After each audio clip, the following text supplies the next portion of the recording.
Hey, welcome back to my channel. I'm Holly, and this is the Women's Series, an educational platform designed to empower you in both women's health and wellness. Today, I'm going to be talking about a topic that is a little bit controversial, but I think it's very relevant when we're discussing women's health and particularly reproductive health issues. Now, many of you may think that I identify as a feminist. Feminism is certainly part of my brand. It is a strong driver as to why I want to improve overall women's health. However, the term feminist and the usage of feminism, unfortunately, in my opinion, has led to quite a lot of reproductive health issues, and I want to try and explain this. First off, we see the introduction of the oral contraceptive pill. Now, this came to be in around about the 60s when the second wave of feminism also started to take place.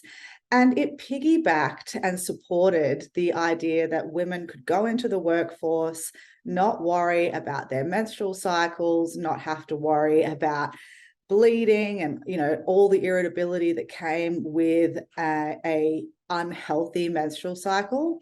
And it allowed women to get into that 9 to 5 setting alongside with men.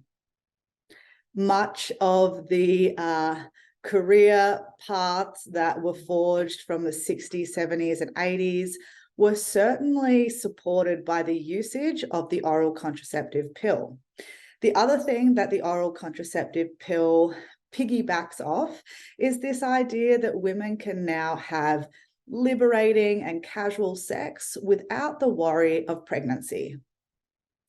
If you look, however, at what is happening today with women's reproductive health, from endometriosis to polycystic ovarian syndrome, we have 1 in 6 women now seeking out the support of IVF. So infertility is on the rise, like astronomically. You can see that potentially the usage of this pill that was heralded as the best thing to happen for feminism has actually removed us more so from our body, and more so from the idea of being a wholehearted woman and being in tune with our natural matriarchal self. Now, I don't know about you, but I don't really think that's something that blunts my hormones, stops me from ovulating, forces my microbiome to become disrupted, removes things such as B vitamins and zinc from my absorption capacity, increases post-pill amenorrhea, increases post-pill polycystic ovarian syndrome, something that has also been shown to influence our mate choice because it influences our pheromones, leading to mates that are closer to us in the genetic sphere. I don't think that's really women forward, and I don't think that really is pro-feminist. The other thing that the oral contraceptive pill is it is the baby of the pharmaceutical industry. And the pharmaceutical industry is by far the most patriarchal system out there. We see this patriarchal system like nothing else, especially when you're looking at how women get treated within the healthcare model. Think about birth, for example. Think about pregnancy. Everything that takes place for a woman to get pregnant, stay pregnant, and birth her child is done under the guise of this patriarchal obstetric approach. We are taught that we don't know what's best for our bodies while we're pregnant. We must get this ultrasound to see that a baby is in there. We must make sure that we have an array of all these tests, which have very little validity and don't show any improvements at birth, but we must have all these tests to tell us that what we know to be true is true. And that is, you are creating life and carrying a baby. And so you can start to see how this whole pill, pharmaceutical, and now obstetric approach really has fooled us in many ways. Then when you look at birth is something that women have been doing for our whole species to be here.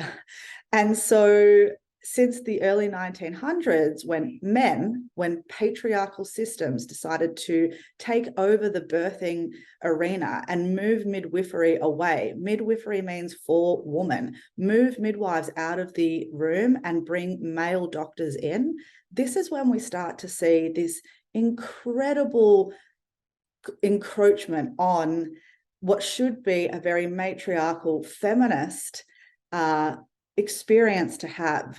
But now it is slice you up. 1 in 4 women have a C-section. In fact, in Australia, it's nearing 50% of all births are C-sections now.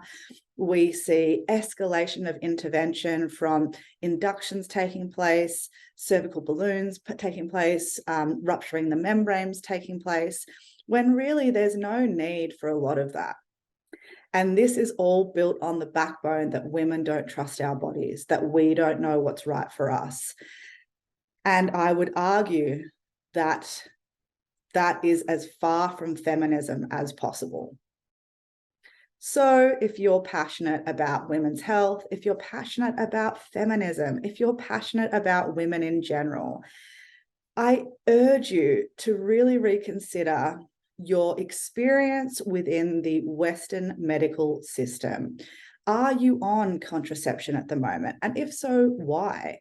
If you're on it for contraceptive reasons, there are so many other ways that include body literacy that allow you to avoid pregnancy, such as the symptothermal method or fertility awareness methods, the billing method. Are you taking contraception because you have an underlying reproductive health issue? If that's the case, look to seek the root cause of that reproductive health issue and get it fixed. Don't put a Band-Aid on it, because you're just kicking the can down the road. And this is what we see a lot of the time for women as well, is they get put on these contraceptive devices for non-contraceptive reasons, such as endometriosis, polycystic ovarian syndrome, maybe in their early 20s, late teens, and they stay on these devices or pills until they're ready to have a family. Now, unfortunately, we know that the pill does impact fertility because it negatively affects the hypothalamic pituitary ovarian axis. And so for many women, they come off the pill at 31, 32, and it's not as easy to get pregnant as they thought it would be. And surprise, surprise, if you're not conceiving within 12 months of trying, you will be referred to an IVF clinic, where that further level of intervention and removal from your intuitive self takes place. So all of these decisions from a pharmaceutical perspective have consequences on our feminine self. So if you're embarking on contraception, if you're embarking on pregnancy and birth, please, I beg of you, look to other resources that are pro-woman. They are not there to fearmonger you. They are there to support you and allow you to be your most optimal, thriving self. Hopefully you got a little bit out of this video and you got some thought bubbles happening.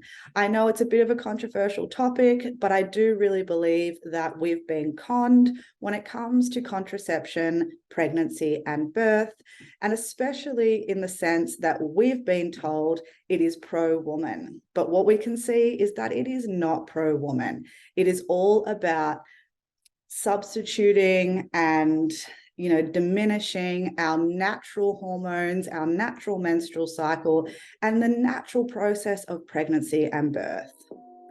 I really hope you enjoyed this video, ladies. If you want to hear more, drop a comment below, let me know your thoughts, and I'll be back next week for more information. If you want to work with me or you want to check out my courses, you can hit the link below where you get free access for your first month.